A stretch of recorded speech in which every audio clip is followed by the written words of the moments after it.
Hello everyone, welcome to mission BPSC. देखिए friend, हम लोग इसमें जो है ना जीव द्रव्य कर लिए थे, कोशिका कर लिया था। और अगला जो है ये भी हम पढ़ लिए थे प्रोक्रिएटिक यूक्रिएटिक। जब हम पहले पढ़ रहे थे तो कुछ उसमें कन्फ्यूजन था, जो बिल्कुल ये क्लियर कर दिया। देखिए फिर से इस चार्ट को करना बहुत ज़रूरी है। अब देखिए कोशिका भित्ति क्या है, तो प्रोटीन तथा कार्बोहाइड्रेट की बनी होती है। मतलब कोशिका भित्ति क्या है ये नहीं, मतलब प्रश्न यहाँ ये बनता है कि प्रोक्रियोटिक और यूक्रियोटिक में क्या अंतर है। तो देखिए जो इसकी कोशिका भित्ति होती है वो प्रोटीन और कार्बोहाइड्रेट की बनी होती है, और जो यूक्रियोटिक की कोशिका होती है वो सेलुलोज की बनी होती है। इसमें माइटोकॉन्ड्रिया अनुपस्थित रहता है। इसमें माइटोकॉन्ड्रिया क्या होता है, उपस्थित रहता है। उपस्थिति की बात की जाए तो इसमें लगभग अनुपस्थित ही रहेगा प्रोकैरियोटिक में, और यूकैरियोटिक में उपस्थित रहेगा। ठीक है, तो इसी तरह इंडोप्लाज्मिक रेटिकुलम जो की बात की जाए, देखिए इस सब का हम एक एक पढ़ेंगे। ठीक है, कि कोशिका भित्ति क्या है, माइटोकॉन्ड्रिया का है, इंडोप्लाज्मिक रेटिकुलम क्या है। तो इन सब का जब हम पढ़ते हैं तो देखिए इंडोप्लाज्मिक रेटिकुलम क्या है, तो इसमें तो अनुपस्थित रहता है, ये उपस्थित रहता है। ठीक है, राइबोसोम ये वाली इम्पॉर्टेंट है। देखिए अभी तक जो है ना रेड कलर से कर रही हूँ वो इम्पॉर्टेंट होगा। प्रोटीन और कार्बोहाइड्रेट की बनी होती है इसकी कोशिका भित्ति, इसकी सेलुलोज की बनी होती है। इसमें 17S होता है, इसमें 80S होता है। गोल्जी इकाई क्या होता है, इसमें अनुपस्थित होता है, और इसमें क्या होता है, उपस्थित होता है। केंद्रक झिल्ली जो होता है वो अनुपस्थित होती है, और इसमें जो होता है वो उपस्थित होता है। ठीक है, केंद्रक झिल्ली की बात करें तो इसमें अनुपस्थित होता है, और यूकैरियोटिक कोशिका में उपस्थित होता है। ठीक है, लाइसोसोम की बात करें तो ये इसमें भी अनुपस्थित होता है और इसमें उपस्थित होता है। डीएनए है तो एकल सूत्र में होता है, और यहाँ जो होता है पूर्ण विकसित और दोहरे सूत्र के रूप में होता है। ठीक है, डीएनए जो है क्या है, वो एकल सूत्र के रूप में है, और वहाँ पे जो है वो पूर्ण विकसित एवं दोहरे सूत्र के रूप में है। ठीक है, सॉरी इन सब में डेट लगा दी ये। तो देखिए ठीक है, राइसोसोम जो है वो 17S होता है, इसमें 80S होता है, इसमें एकल सूत्र में होता है, इसमें पूर्ण विकसित एवं दोहरे सूत्र के रूप में होता है। कसाबिका की बात करें तो केवल एक तंतु होता है, इसमें 11 तंतु होता है। केंद्रिका जो होती है वो अनुपस्थित होती है। ठीक है, इसमें उपस्थित होता है। सेंट्रियोसोल अनुपस्थित होता है, उपस्थित होता है। श्वसन जो है ये देखिए इसमें जो है वो प्लाज्मा झिल्ली द्वारा होता है, जबकि उसमें माइटोकॉन्ड्रिया द्वारा होता है। लिंग प्रजनन प्रोकैरियोटिक में नहीं पाया जाता है, यूकैरियोटिक में पाया जाता है। प्रकाश संश्लेषण थाइलेक्वाइड में होता है, उसमें क्लोरोप्लास्ट में होता है। कोशिका विभाजन जो होता है वो अर्धसूत्री होता है, और इसमें अर्धसूत्री या समसूत्री दोनों प्रकार का होता है। ठीक है, अर्धसूत्री या समसूत्री दोनों प्रकार का होता है। ठीक है, अब जो इम्पोर्टेंट है उसको एक बार। कोशिका भित्ति की बात करें तो इसमें प्रोटीन और कार्बोहाइड्रेट की बनी होती है, यूकैरियोटिक में सेलुलोज की बनी होती है। राइबोसोम की बात करें तो इसमें 17S प्रकार का होता है, और यूकैरियोटिक में 80S प्रकार का होता है। डीएनए की बात करें तो एकल सूत्र के रूप में होता है, और यूकैरियोटिक में जो होता है वो पूर्ण विकसित और दोहरे सूत्र के रूप में होता है। कसाबिका जो होता है केवल एक तंतु होता है, और इसमें यूकैरियोटिक में 11 तंतु होता है। श्वसन की बात करें तो प्लाज्मा झिल्ली द्वारा होता है, और इसमें माइटोकॉन्ड्रिया होता है। लिंग प्रजनन नहीं पाया जाता है। ठीक है, तो ये तो ऑब्वियसली उसमें जो उपस्थित अनुपस्थित रहेगा, और यूकैरियोटिक में उपस्थित रहेगा। प्रकाश संश्लेषण थाइलेक्वाइड में होता है, इसमें क्लोरोप्लास्ट में होता है। कोशिका विभाजन अर्धसूत्री प्रकार का होता है, इसमें अर्धसूत्री या समसूत्री प्रकार का होता है। अब देखिए, अब जो है ना एक एक करके करेंगे कि जो main part of a cell क्या है। तो पहला है कोशिका भित्ति। देखिए यह केवल पादप कोशिका में पाया जाता है, यह सेलुलोज का बना होता है।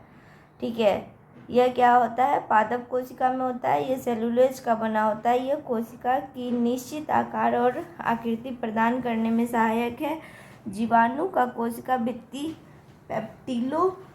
पेप्टिगोल्केन का बना होता है। जीवाणु की जो कोशिका भित्ति होती है वो किस चीज़ की बनी होती है, पेप्टिडोग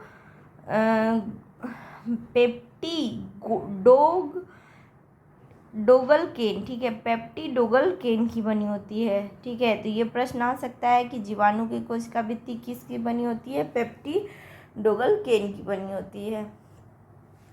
देखिए कोशिका भित्ति क्या है। देखिए अगला है जो, ये बहुत इंपॉर्टेंट क्वेश्चन है। ठीक है, अगला है कि कोशिका झिल्ली क्या है। तो कोशिका की सभी अवयव एक पतली झिल्ली द्वारा घिरे होते हैं। इस झिल्ली को कोशिका झिल्ली कहते हैं। यह अर्धपरागम्य झिल्ली होती है। ठीक है, इसका मुख्य कार्य कोशिका के अंदर से बाहर आने वाले पदार्थों का निर्धारण करना। कोशिका झिल्ली लिपिड की बनी होती है। लिपिड घटक फॉस्फोग्लिसराइड के बने होते हैं। बाद में जैव रासायनिक अनुसंधानों से यह स्पष्ट हो गया है कि कोशिका झिल्ली में प्रोटीन व कार्बोहाइड्रेट पाया जाता है। देखिए अब इसको समझते हैं।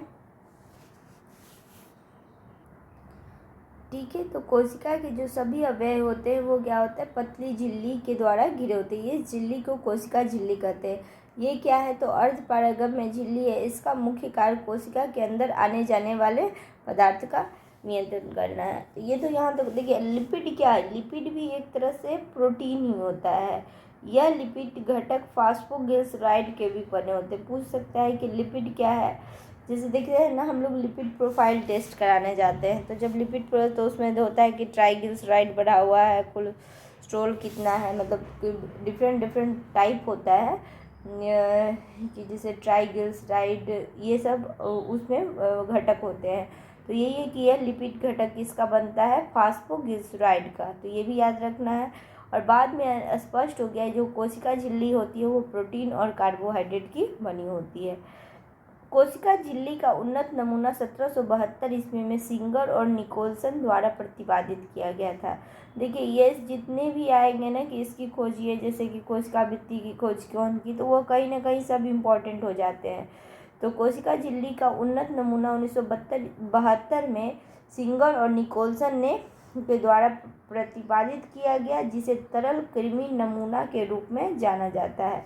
जिसे किस में जाना जाता है? तरल कृमि नमूना। इसके अनुसार लिपिड के अर्धतरलीय प्रकृति के कारण द्विसतह के भीतर प्रोटीन पार्श्विक गति करता है। ठीक है, अब देखिए इसको समझते हैं। पहले तो पूछेगा कि कब हुआ था? सिंगर और निकोलसन। ठीक है, सिंगर और निकोलसन, और इसे तरल कृमि नमूना के रूप में स्वीकार किया गया। ठीक है, इसको किस में किया गया? तरल कृमि। इसके अनुसार लिपिड के अर्धतरलीय प्रकृति के कारण द्विसतह के भीतर प्रोटीन पार्श्विक गति करता है, मतलब कोलैटरल गति करता है। ठीक है, तो इसको समझना है।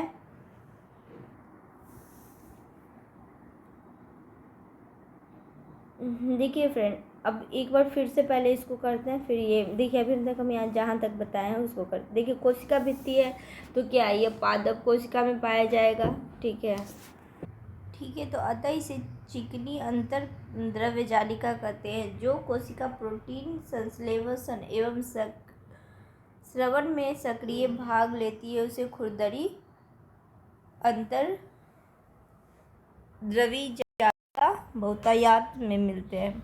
अब क्या होता है?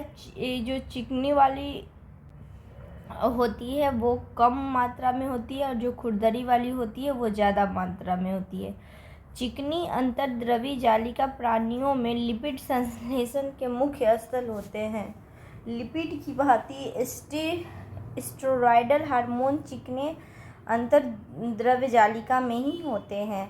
जो चिकनी अंतर्द्रव्य जालिका होता है उसमें क्या होता है कि वो वहाँ पे लिपिड का संश्लेषण होता है। ठीक है, मैं बताई हूँ लिपिड प्रोफाइल क्या होता है। लिपिड की भांति स्टेरॉयडल हार्मोन चिकने अंतर्द्रव्य जालिका में। अब ये पूछ सकता है कि स्टेरॉयडल हार्मोन जो होता है वो कहाँ पाया जाता है? तो चिकने अंतर्द्रव्य जालिका में। ठीक है, और लिपिड संश्लेषण का मुख्य स्थल क्या है? चिकनी अंतर्द्रव्य जालिका। और इसमें कौन सा हार्मोन पाया जाता है? Steroidal hormone. अगला है कि ईआर का मुख्य कार्य उन सभी वसा व प्रोटीन का संचरण करना है जो विभिन्न झिल्लियों जैसे कोशिका झिल्ली, केंद्रक झिल्ली आदि का निर्माण करते हैं। कोशिका झिल्ली, केंद्रक झिल्ली का निर्माण करते हैं। सामान्यतः इसके द्वारा कोशिका द्रव्य और केंद्र के विभिन्न भागों में पदार्थों का संचलन किया जाता है। यही ईआर के द्वारा क्या होता है कि कोशिका द्रव्य और केंद्र के विभिन्न भागों में, जैसे कि अब जो भी उसका केंद्रिका हुआ वहाँ पे, तो इन सब जगह में पदार्थों का क्या करता है, संश्लेषण करता है। नेक्स्ट हम 5 देखेंगे, राइबोसोम। सर्वप्रथम रॉबिन्सन और ब्राउन ने, ठीक है, जैसे कि सबका जो है किसने खोज किया है ये भी पूछा जाता है। तो रॉबिन्सन और ब्राउन ने 1953 में पादप कोशिका में तथा जी.ई. पैलेड ने 1953 में जंतु कोशिका में राइबोसोम को देखा और 1958 में रॉबर्ट ने इसका नामकरण किया। यह राइबो न्यूक्लिक एसिड आरएनए नामक अम्ल व प्रोटीन की बनी होती है। यह प्रोटीन संश्लेषण के लिए उपयुक्त स्थान राइबोसोम, तो याद करने में भी आराम है राइबोसोम। तो रॉबिन्सन और ब्राउन 1953 में पादप कोशिका का तथा जी पैलेड ने 1953 में जंतु कोशिका। रॉबर्ट ने, अब देखिए कि ये इसका नामकरण किसने किया था, तो रॉबर्ट ने नामकरण किया था। और यह राइबो न्यूक्लिक एसिड आरएनए नामक अम्ल व प्रोटीन की बनी होती है। यह प्रोटीन संश्लेषण के लिए उपयुक्त स्थान है, अर्थात यह प्रोटीन का उत्पादन स्थल है। इसे प्रोटीन फैक्ट्री भी कहते हैं। राइबोसोम केवल कोशिका द्रव्य में ही नहीं बल्कि हरित प्लवक, सूत्रकणिका, माइटोकॉन्ड्रिया एवं खुरदरी अंतर्द्रव्य जालिका। अब देखिए फ्रेंड, ये जो है ना, तो इसमें क्या होता है ना, एस देखिए बहुत इम्पॉर्टेंट है। जब हम पढ़ रहे थे तो पढ़े थे कि यूकैरियोटिक राइबोसोम 80S होता है और प्रोकैरियोटिक राइबोसोम जो होता है वो 70S प्रकार का होता है। तो अगला ये देखिए, अब यहाँ जानना ये इम्पोर्टेंट है कि एस क्या है। तो देखिए एस को बोलते हैं स्वेडवर्ड इकाई, जो अवसादन गुणांक को प्रदर्शित करता है। यह अपरोक्ष रूप से आकार और घनत्व को बताता है, ठीक है ना, कि जैसे कि कितना है उसका आकार घनत्व। तो 17S है तो मतलब, और उसका 80S है तो कंपैरिजन में इसका कम है। तो एस है जो स्वेडवर्ड इकाई है और आकार और घनत्व को दर्शाता है। देखिए स्तनी के लाल रुधिर कण में राइबोसोम और अंतःप्रद्रव्य जालिका नहीं पाए जाते हैं, ठीक है। जो स्तनी होगा यानी मैमल्स जिसको बोलते हैं, उसमें उसकी जो आरबीसी होगा उसमें राइबोसोम और अंतःद्रव्य जालिका नहीं पाया जाता है, ठीक है। जो हमारे मैमल्स होते हैं उसके आरबीसी में ये बहुत इम्पॉर्टेंट है, इसको नोट में भी करके दिया है। तो लाल रुधिर कण द्वारा प्रोटीन का संश्लेषण नहीं होता है। आरबीसी जो होता है उसके द्वारा प्रोटीन का संश्लेषण नहीं होता है। तो पूछ देगा कि आरबीसी का कार्य क्या है, तो प्रोटीन संश्लेषण उसका कार्य नहीं होता है। और जो मैमल्स होते हैं उसके जो आरबीसी होते हैं उसमें राइबोसोम और अंतःप्रद्रव्य जालिका नहीं पाया जाता है, ठीक है। तो 2 बातें याद रखनी है कि राइबोसोम और ईआर नहीं पाया जाता है, और पहला बात, और दूसरा है कि इसमें प्रोटीन संश्लेषण नहीं होता है। अगला है कि माइटोकॉन्ड्रिया, इसका खोज जो है ना वो अल्टमैन ने 1886 में किया था। बेंडा ने इसका नाम जो है वो माइटोकॉन्ड्रिया दिया था। ये भी देखिए इम्पॉर्टेंट है, ठीक है, कि अब इसमें पूछ देगा अल्टमैन। अभी ना जब ये ख़त्म होगा तो मैं सबका ना लिखूँगी, एक पेज में लिख के बताऊँगी कि एक जगह ताकि हो जाए। जैसे माइटोकॉन्ड्रिया का खोज कौन किया, फिर राइबोसोम का खोज कौन किया। बेंडा ने इसका नाम जो है वो माइटोकॉन्ड्रिया दिया। यह कोशिका की श्वसन स्थल है। कोशिका में इसकी संख्या निश्चित नहीं होती है। ऊर्जा युक्त कार्बनिक पदार्थों का ऑक्सीकरण माइटोकॉन्ड्रिया में होता है, जिससे काफ़ी मात्रा में ऊर्जा की प्राप्ति होती है। इसलिए माइटोकॉन्ड्रिया को कोशिका का शक्ति केंद्र कहते हैं, यानी पावर हाउस ऑफ सेल कहते हैं। माइटोकॉन्ड्रिया की आंतरिक झिल्ली में एटीपी संश्लेषणकारी रासायनिक अभिक्रिया होती है। इसे कोशिका का इंजन भी कहा जाता है। इसे यूकेरियोटिक कोशिका के भीतर प्रोकैरियोटिक कोशिकाएं माना जाता है। माइटोकॉन्ड्रिया के अधात्री में एकल वृत्ताकार डीएनए अणु और कुछ आरएनए अणु मतलब 17S तथा प्रोटीन संश्लेषण के लिए आवश्यक घटक होते हैं। माइटोकॉन्ड्रिया विखंडन द्वारा विभाजित होता है। ठीक है, अब इसको समझते हैं। माइटोकॉन्ड्रिया की खोज किसने किया था? तो अल्टमैन ने किया था। कब किया था? 1886 में। इसका नाम और बेंडा, देखिए खोज किया था अल्टमैन। अब पूछ देता है नामकरण किसने किया था? तो बेंडा ने। यह कोशिका का श्वसन स्थल है। कोशिका में इसकी संख्या निश्चित नहीं होती है। ऊर्जा युक्त कार्बनिक पदार्थों का ऑक्सीकरण माइटोकॉन्ड्रिया में होता है। ऊर्जा युक्त जो कार्बनिक पदार्थ है उसका ऑक्सीकरण कहाँ हो रहा है? माइटोकॉन्ड्रिया में, जिससे काफ़ी मात्रा में ऊर्जा की प्राप्ति होती है। इसलिए इसको क्या कहते हैं? माइटोकॉन्ड्रिया का कोशिका का शक्ति केंद्र या पावर हाउस ऑफ सेल कहते हैं। क्यों? क्योंकि देखिए जो ऊर्जा युक्त हम कार्बनिक पदार्थ लेते हैं ना, तो ऑक्सीकरण जो होता है ना वो माइटोकॉन्ड्रिया में ही होता है। ठीक है, मतलब जो हमने भोजन लिया उसको वो O2 से मिलेगा, उसके बाद एनर्जी, तो ये कहाँ हो रहा है? माइटोकॉन्ड्रिया में ही हो रहा है। माइटोकॉन्ड्रिया की आंतरिक झिल्ली में एटीपी संश्लेषणकारी रासायनिक अभिक्रिया होता है, इसलिए इसे कोशिका का इंजन भी कहते हैं। देखिए हमने जैसे कि जब हम करते हैं तो जैसे पड़ा हुआ 36 ATP, ठीक है, एडिनो ट्राईफास्फेट उसका होता है फुल फॉर्म। तो जो हमें एनर्जी होती है ना वो ATP के फॉर्म में मिलती है, तो इसलिए इसको इंजन भी कहते हैं। इसे यूकेरियोटिक कोशिका के भीतर प्रोकैरियोटिक कोशिका माना जाता है। ये बहुत इंपॉर्टेंट लाइन है, ठीक है, कि यूकेरियोटिक कोशिकाओं के भीतर जो है क्या है? ये प्रोकैरियोटिक कोशिका है। और माइटोकॉन्ड्रिया के अधात्री में एकल वृत्ताकार में डीएनए अणु तथा कुछ आरएनए राइबोसोम 70S तथा प्रोटीन संश्लेषण के लिए आवश्यक घटक मिलते हैं।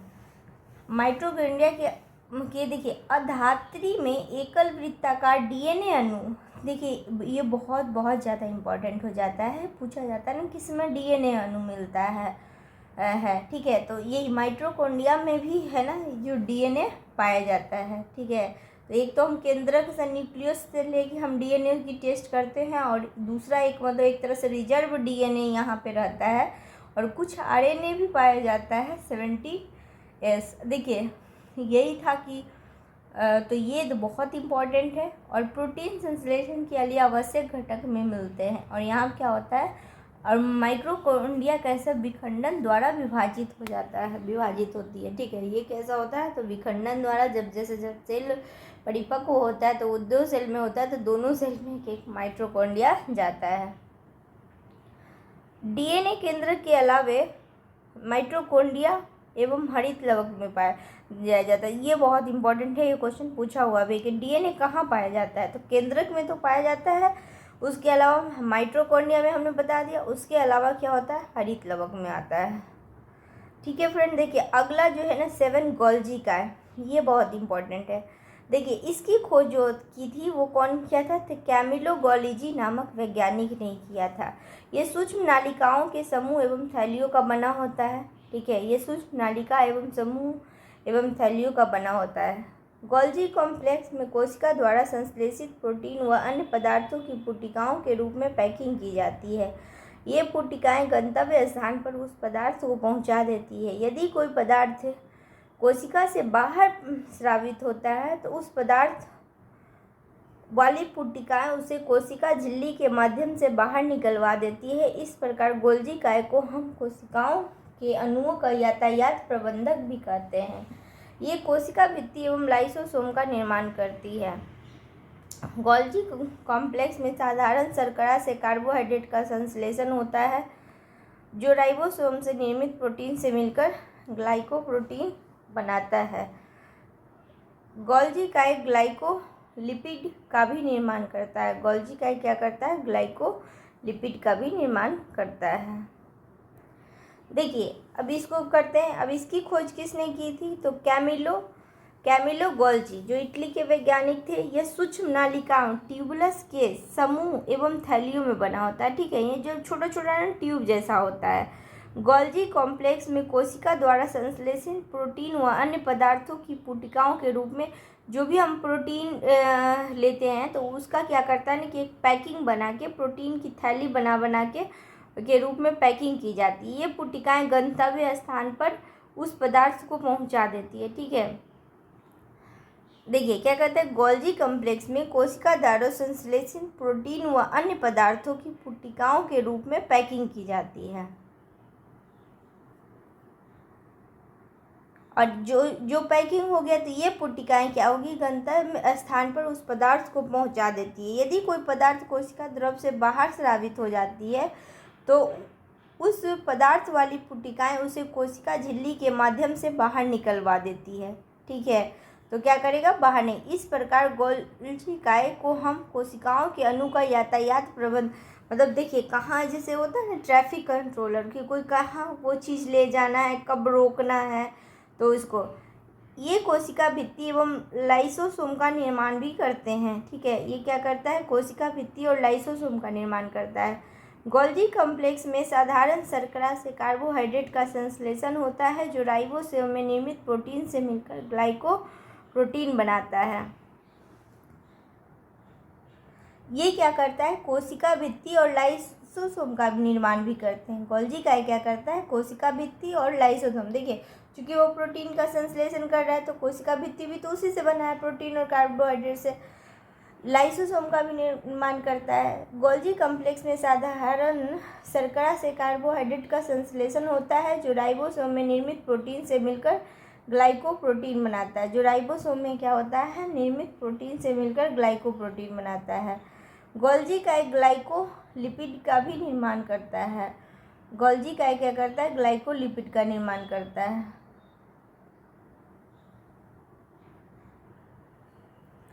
यानी कि देखिए अब ये क्या हो गया, अगला है जो है वो लाइसोसोम है। इसकी खोज किसने किया था, तो डी डुबे नामक वैज्ञानिक ने किया था। डी डुबे वैज्ञानिक ने, यह क्या होता है तो सूक्ष्म गोल इकहरी झिल्ली से घिरी थैली जैसी संरचना होती है। इसका निर्माण संवेष्टन विधि या गोल्जी काय में होता है, ठीक है। देखिए लाइसोसोम का हमने पढ़ा भी है ना कि कोशिका और ये देखिए ऊपर ही जस्ट है कि ये कोशिका भित्ति और लाइसोसोम का निर्माण भी करती है। तो इसके वैज्ञानिक इम्पोर्टेंट है डी डुबे। और इसका जो है ना वो यह सूक्ष्म गोल इकहरी झिल्ली से घिरी थैली जैसी रचना होती है। इसका निर्माण जो होता है वो कैसे होता है, तो संवेष्टन विधि या गोल्जी काय में होता है। लाइसोसोम में सभी प्रकार का जल अपघट्य एंजाइम, जिसको हाइड्रोलेज कहते हैं,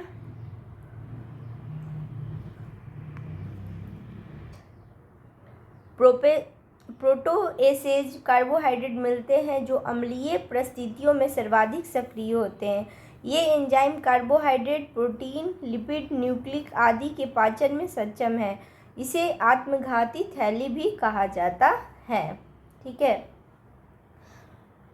देखिए इसकी खोज किसने किया था, तो डी डुबे वैज्ञानिक ने किया था। यह सूक्ष्म होता है, गोल इकहरी झिल्ली से घिरी थैली जैसी रचना होती है, ठीक है। ऐसा लगेगा बहुत छोटा है, गोल है और इकहरी झिल्ली से थैला जैसा रचना होता है। इसका निर्माण जो होता है वो संवेष्टन विधि या गोल्जी काय में द्वारा होता है। या तो संवेष्टन विधि में से होगा, नहीं तो फिर गोल्जी काय से होगा। लाइसोसोम में सभी प्रकार का जल अपघट्य एंजाइम जैसे हाइड्रोलेसेज, लाइपेसेज, प्रोटोसेज, कार्बोहाइड्रेजेज मिलते हैं, जो अम्लीय परिस्थिति में सर्वाधिक सक्रिय रहते हैं। ये enzyme carbohydrate, protein, lipid, nucleic आदि के पाचन में क्या होते हैं, सक्षम होते हैं। इसलिए इसे आत्मघाती थैली भी कहा जाता है, ठीक है। यह प्रश्न पूछा जाता है कि देखिए सुसाइड वेसिकल्स किसे कहते हैं, तो लाइसोसोम को। ये बहुत बार पूछा गया। और ये क्या करता है ना, देखिए ये एंजाइम कार्बोहाइड्रेट, प्रोटीन ये सब और न्यूक्लिक एसिड के पाचन में सक्षम होता है। स्तनधारियों में के लाल रक्त कणिका में लाइसोसोम नहीं पाया जाता, ठीक है। जो इसका लाल रक्त कणिका है उसमें लाइसोसोम नहीं पाया जाता है। देखिए लवक जो होता है ये पादप कोशिका में पाए जाते हैं। ये 3 प्रकार के होते हैं, हरित लवक और अवर्णी लवक और वर्णी लवक। ठीक है, तो हरित लवक क्लोरोप्लास्ट हुआ, अवर्णी लवक जो हुआ वो ल्यूकोप्लास्ट और वर्णी लवक जो हुआ वो क्रोमोप्लास्ट। ठीक है, लवक 3 प्रकार के होते हैं। हरित लवक जानते हैं आप, दूसरा होता है ये है वर्णी लवक और तीसरा है अवर्णी लवक। अब देखिए हरित लवक क्या होता है, ये हरा रंग का होता है। इसके अंदर एक हरे रंग का पदार्थ क्लोरोफिल होता है। इसी की सहायता से पौधा क्या करता है, प्रकाश संश्लेषण और भोजन बनाता है। इसलिए हरित लवक को पादप कोशिका का क्या कहते हैं, रसोई घर कहते हैं। इसमें राइबोसोम पाया जाता है। इसमें क्या पाया जाता है, राइबोसोम। पत्तियों का रंग पीला जो पूछा जाता है कि किसके कारण होता है, तो वो कैरोटीन के निर्माण के कारण पत्तियों का रंग क्या होता है, पीला होता है। ये भी देखिए इंपॉर्टेंट है, ये पूछ दिया जाएगा कि हरित लवक में क्या पाया जाता है, तो राइबोसोम। अगला है अवर्णी लवक, जिसमें रंग नहीं होता है। और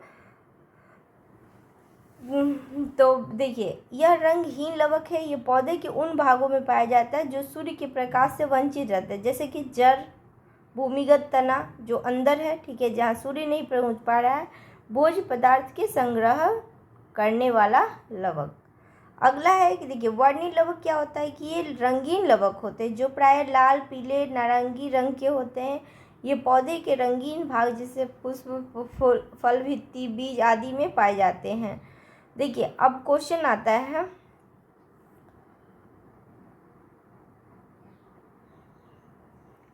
कि जो वर्णी लवक का उदाहरण, जैसे टमाटर का रंग लाल क्यों होता है, तो लाइकोपेन के कारण।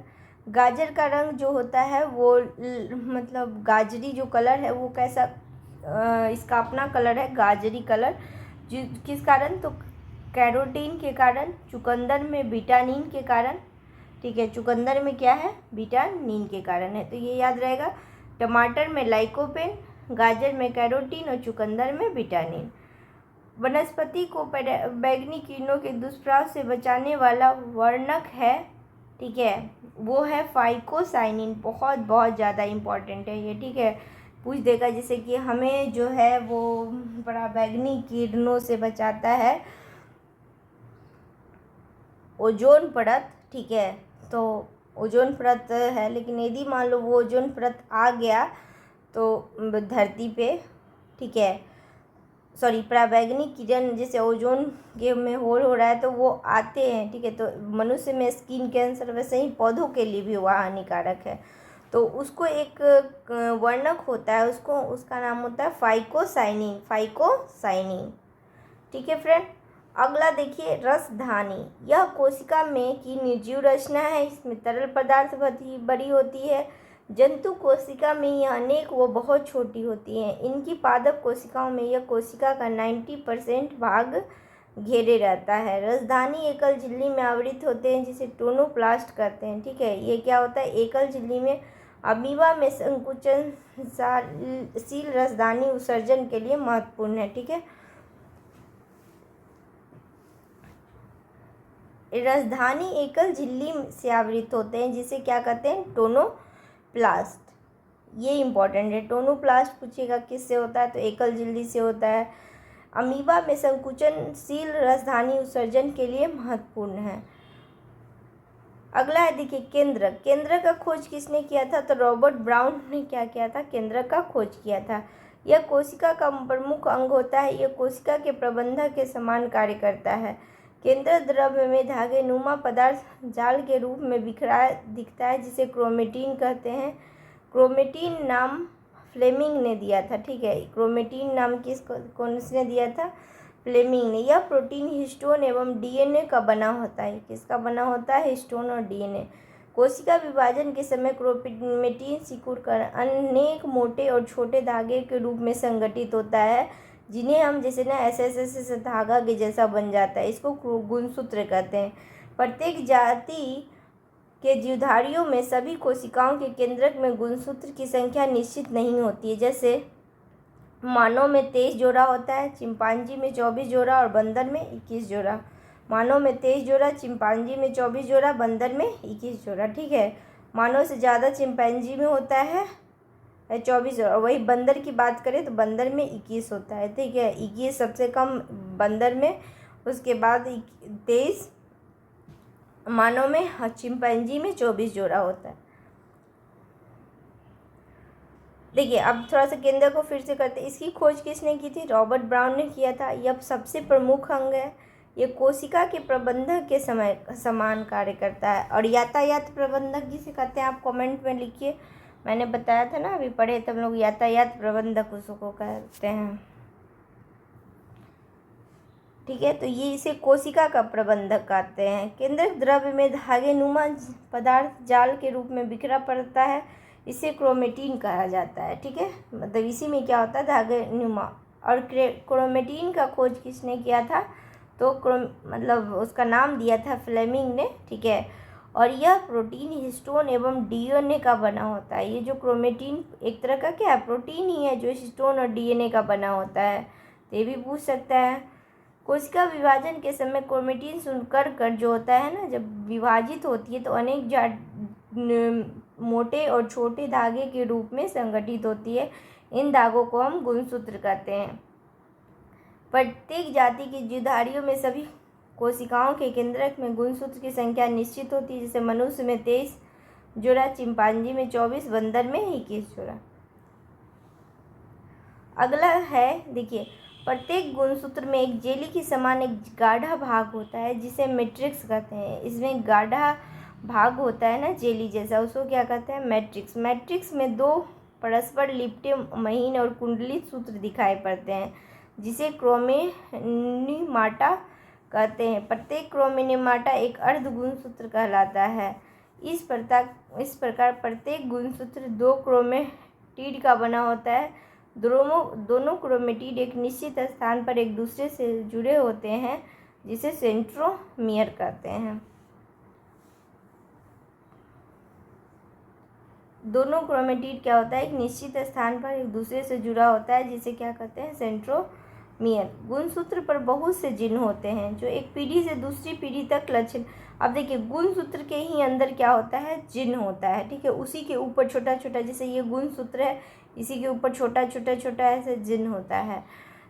अब जिन क्या होता है क्या करता है कि एक अपनी अनुवांशिक जो गुण होता है ना, वो एक पीढ़ी से दूसरी पीढ़ी को हस्तांतरित कर देखते हैं। जिसे करता है, जैसे एक फादर है, ठीक है, और उसके बच्चे हैं, ठीक है, बाप बेटा, तो बेटा का शक्ल बहुत कुछ अपने फादर से ही मिलता है। तो ये क्या है? अनुवांशिक लक्षण है, अनुवांशिक गुण है। चूँकि ये जिन गुणसूत्रों पर स्थित होते हैं और गुणसूत्र के माध्यम से ही पीढ़ी दर पीढ़ी हस्तांतरित होते हैं, इसलिए गुणसूत्र को वंशागति का वाहक बोलते हैं। ठीक है, वंशागति का वाहक किसको बोलते हैं? तो गुणसूत्र को। क्रोमेटिन के अलावा केंद्रक में एक सघन गोल संरचना दिखाई देती है जिसे क्या कहते हैं?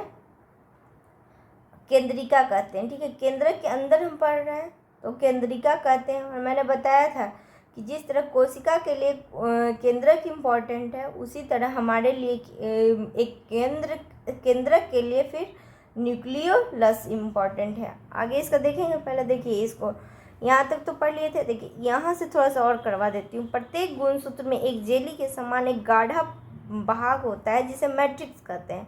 मैट्रिक्स पूछ सकता है कि मैट्रिक्स क्या है, तो गुणसूत्र में क्या होता है?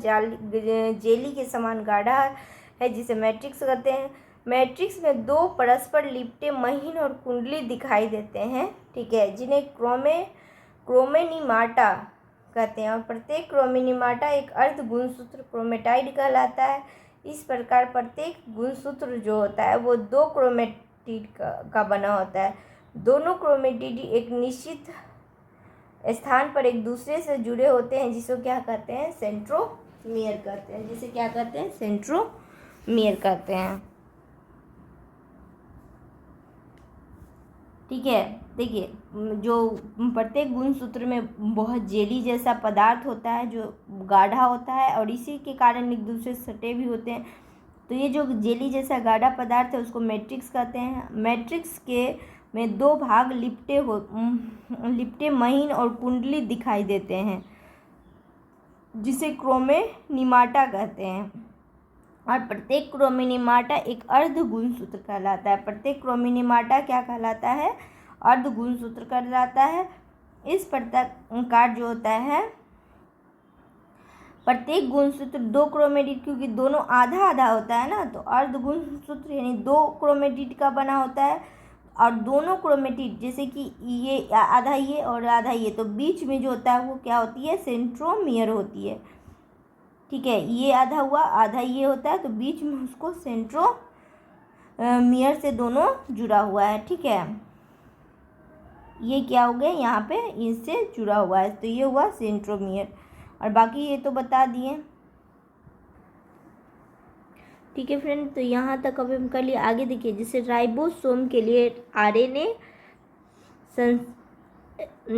क्या था कि इसमें केंद्रिका होती है। इसमें क्या होता है? राइबोसोम के लिए आरएनए का संश्लेषण होता है। ठीक है, ये क्या केंद्रिका क्या करता है? आरएनए का संश्लेषण करता है। केंद्रिका का काम क्या होता है? आरएनए का संश्लेषण करना।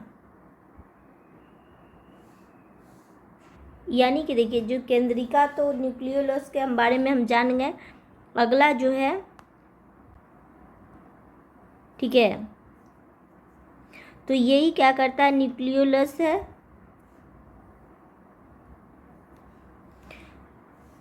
और इसमें क्या होता है? राइबोसोम के लिए आरएनए का संश्लेषण होता है। ठीक है, इसमें जो राइबोसोम होता है वो आरएनए का संश्लेषण करता है।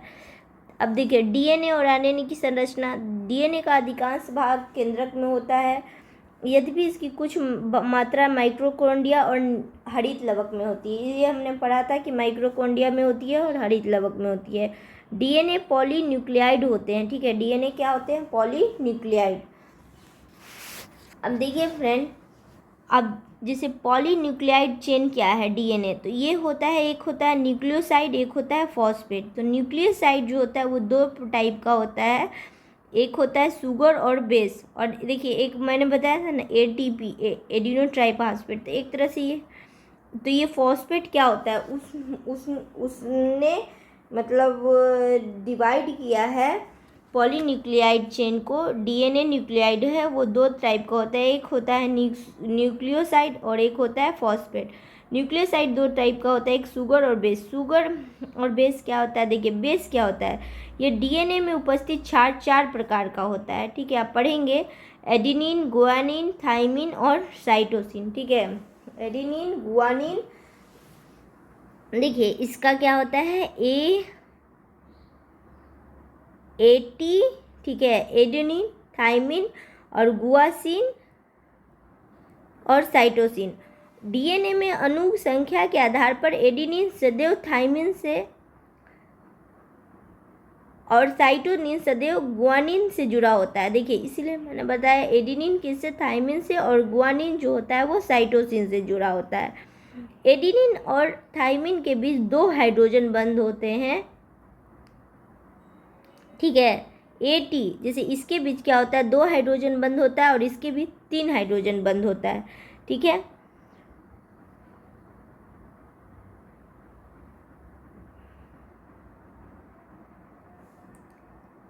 थोड़ा पतला पेन को कर लेती हूँ। इसके बीच कितना होता है? 2 होता है और इसके बीच 3 होता है। 1953 में जेडी वॉटसन एवं क्रिक ने डीएनए की द्विकुंडलित संरचना के बारे में बताया था। तो ये भी पूछता है कि डीएनए के बारे में किसने बताया था? तो वाटसन और क्रिक ने। ठीक है, बताया कि इसका डबल हेलिक्स मॉडल होता है। और इस काम के लिए उन्हें 1962 ईस्वी में क्या हुआ? नोबेल प्राइज भी मिला था। वाटसन और क्रिक को मिला था कि उन्होंने बताया था कि इसकी जो संरचना होती है वो डबल हेलिक्स में होती है। ठीक है, ऐसे ऐसे ये होता है डबल हेलिक्स में, और ये आरएनए जो होता है वो सिंगल स्ट्रैंड में होता है। तो इसके लिए उन्हें 1962 में क्या मिला? डीएनए के लिए नोबेल प्राइज मिला, वाटसन और क्रिक को। देखिए, प्रयोगशाला में सर्वप्रथम डीएनए का संश्लेषण हरगोविंद खुराना ने किया था। ये भारत के वैज्ञानिक थे। उन्होंने क्या किया था? हरगोविंद खुराना ने प्रयोगशाला में सबसे पहले डीएनए का संश्लेषण किया। देखिए आरएनए अब क्या होता है, तो आरएनए का जो निर्माण कैसे होता है, तो डीएनए से ही आरएनए का संश्लेषण होता है। इस क्रिया में क्या होती है, डीएनए की एक श्रृंखला पर आरएनए की न्यूक्लियोइड आकर जुड़ जाती है। इस प्रकार एक अस्थायी डीएनए आरएनए संकर का निर्माण होता है। इसमें नाइट्रोजन बेस थाइमिन के स्थान पर यूरेसिल होता है। देखिए बहुत सिंपल है, केवल अंतर क्या होता है, जो टी होता है थाइमिन वहाँ ना हो के यूरासिल होता है। ठीक है, थाइमिन जो डीएनए में है उसकी जगह क्या होता है, यूरासिल होता है। ठीक है, तू हम लोग बोलते हैं ना, याद रखिएगा टी यू तू, तो थाइमिन ना हो के उसकी जगह यू होता है।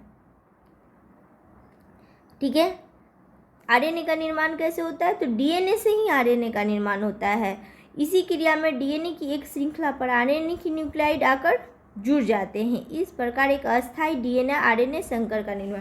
देखिए जैसे डीएनए रहेगा वहीं पे क्या होता है, एक आरएनए भी आके जुड़ जाता है। इसमें नाइट्रोजन बेस थाइमिन के स्थान पर, अच्छा देखिए ये जो 4 तरह का क्या है, तो ये नाइट्रोजन बेस है। ठीक है, जो अभी तक हमने पढ़ा ये क्या थे, ये 4 प्रकार के जो क्या है, ये क्षार है, ये क्या है, नाइट्रोजन बेस्ड है। ठीक है, नाइट्रोजन बेस्ड है, बेस है। तो इसी में क्या होता है, थाइमिन की जगह यूरासिल होता है। और कुछ समय बाद आरएनए की समजात श्रृंखला अलग हो जाती है। ठीक है, और जो एक जैसी श्रृंखला रहेगी फिर अभी तो चिपका हुआ रहेगा, उसके बाद क्या होगा, वो अलग हो जाएगा। अब देखिए फ्रेंड, आरएनए जो है वो 3 प्रकार का होता है, आरआरएनए, टीआरएनए और एमआरएनए।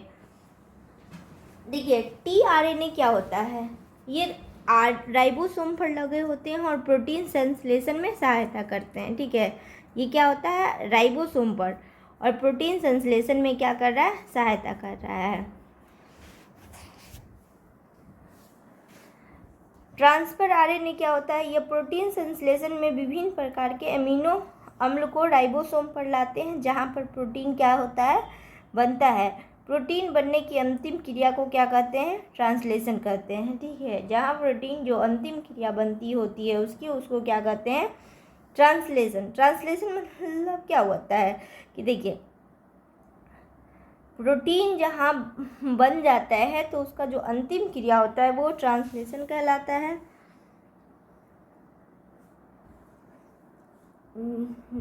देखिए तो अब क्या होता है, आरएनए 3 प्रकार का होता है। ठीक है, इसको एक बार समराइज करते हैं। तो आरआरएनए मतलब ये राइबोसोम पर लगे होते हैं और ये क्या करता है, प्रोटीन संश्लेषण में सहायता करता है। टीआरएनए क्या होता है, ये प्रोटीन संश्लेषण में विभिन्न प्रकार के अमीनो अम्ल को राइबोसोम पर लाता है। ठीक है, जो प्रोटीन संश्लेषण हो रहा है तो वहाँ पे जो विभिन्न प्रकार का अमीनो अम्ल हो रहता है ना, को राइबोसोम पर लाता है। मतलब समझ रहे, देखिए पहले क्या है कि ये राइबोसोम पर लगा होता है, तो आखिर ये राइबोसोम पर लगा कहाँ, कैसे होता है, तो यही से ट्रांसफर आरएनए से, जहाँ पर प्रोटीन बनता है। और प्रोटीन बनने का फिर कार्य कहाँ हो रहा है, तो राइबोसोमल आरएनए पे। प्रोटीन बनने की अंतिम क्रिया क्या होती है, ट्रांसलेशन, ये याद रखिएगा। अगला है कि एमआरएनए, यह केंद्र के बाहर विभिन्न प्रकार का आदेश लेकर अमीनो अम्ल को चुनने में मदद करता है। ठीक है, केंद्रक उसको आदेश देगा कि ये दिए अमीनो अम्ल है। प्रोटीन क्या है, विभिन्न प्रकार के अमीनो अम्ल को यदि हम मिला दे तो डेट इज प्रोटीन। ठीक है, वो क्या होता है, प्रोटीन। तो समझे, तो देखिए जैसे कि एमआरएनए क्या होगा, मैसेंजर आरएनए क्या करेगा, केंद्रक उसको सूचना देगा कि ये अमीनो अम्ल को चुनो। ठीक है, फिर क्या होता है, आरआरएनए क्या करता है कि ये राइबोसोम पर जो लगा प्रोटीन, ये राइबोसोम पर लगे रहते हैं।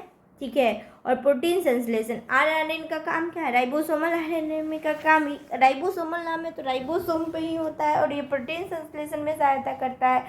और ट्रांसफर आरएनए का आखिर देखिए वो राइबोसोम पे जाता कैसे है, तो देखिए एमआरएनए तो बता दिया कि ये अमीनो अम्ल ले लो, तो वहाँ से क्या करता है कि प्रोटीन संश्लेषण में विभिन्न प्रकार के अमीनो अम्लों को राइबोसोम पर लाता है। ठीक है, ये जब मैसेंजर आरएनए दे दिया तो उसको क्या करेगा कि ट्रांसफ़र कर देगा। ट्रांसफ़र आरएनए क्या करेगा, राइबोसोमल आरएनए को देगा, और जब राइबोसोमल आरएनए को देगा तो वो क्या करेगा, प्रोटीन बना देगा। समझे, यानी कि देखिए 3 स्टेज बहुत इंपॉर्टेंट है। पहला है कि एमआरएनए तो mRNA क्या होता है कि केंद्रक से सूचना लेगा, ठीक है, सूचना लेके उसको क्या करेगा, ट्रांसफ़र कर देता है। ट्रांसफ़र tRNA का अब काम आता है। तो ट्रांसफ़र RNA क्या कर देता है, तो वहाँ पे क्या करेगा ना, विभिन्न प्रकार का जो एमिनो अम्ल बताया था तो उसको लेके राइबोसोमल पर दे देता है, और राइबोसोमल पर जब जाता है वहाँ पे rRNA के पास, तो वहाँ से फिर प्रोटीन बनता है। अब देखिए फ्रेंड, अब जो अगला है ना कि DNA और RNA में क्या अंतर है, तो ये बहुत इंपॉर्टेंट है। देखिए, इसमें डीऑक्सी राइबोज शर्करा होती है और इसमें राइबोज शर्करा होती है। दोनों के फुल फॉर्म से हम कर लेंगे कि डीऑक्सी राइबो न्यूक्लिक एसिड और इसमें राइबोज न्यूक्लिक एसिड। इसमें बेस एडानिन, ग्वानिन और थाइमिन और साइटिसिन होता है, और इसमें बेस की थाइमिन की जगह क्या होता है, यूरासिल होता है। इसमें मुख्यतः केंद्रक पाया जाता है, और RNA में क्या होता है, केंद्रक और कोशिका द्रव्य दोनों में पाया जाता है, ठीक है। यह मुख्यतः केंद्रक में पाया जाता है। केंद्रक में क्या होता है, DNA पाया जाता है, और यह केंद्रक और कोशिका द्रव्य दोनों में पाया जाता है, ठीक है। केंद्रक में DNA पाया जाता है, केंद्रक और कोशिका द्रव्य में जो होगा वो RNA पाया जाएगा, ठीक है फ्रेंड। ज़्यादा वीडियो लंबा ना हो जाए, अगला जो है हम करेंगे वो करेंगे पादप और कोशिका मतलब जंतु कोशिका में मुख्य अंतर को पढ़ेंगे, ठीक है। तो देखिए, अभी तक बहुत अच्छा चीज़ हमने किया। मेन देखिए, ये भी जो लास्ट पॉइंट इसका है ना कि DNA और RNA में अंतर, इसको याद रखिएगा। तो पहला तो उसका फुल फॉर्म है, दूसरा है कि जो उसका नाइट्रोजन बेस क्षार है, ये याद रखिएगा। और DNA जो होता है वो केंद्रक में ही पाया जाता है। देखिए, केंद्रक में पाया जाता है, और भी एक जगह पाया जाता है, माइटोकॉन्ड्रिया में पाया जाता है, और भी एक जगह पाया जाता है, हरित कवक में पाया जाता है, ठीक है। तो मुख्यतः केंद्रक में पाया जाता है, लेकिन RNA जो होता है ना, केंद्रक में तो पाया जाता है, केंद्रक के अंदर ही कोशिका द्रव्य में भी पाया जाता है। ये इंपॉर्टेंट है, ठीक है friend. Thank you for watching.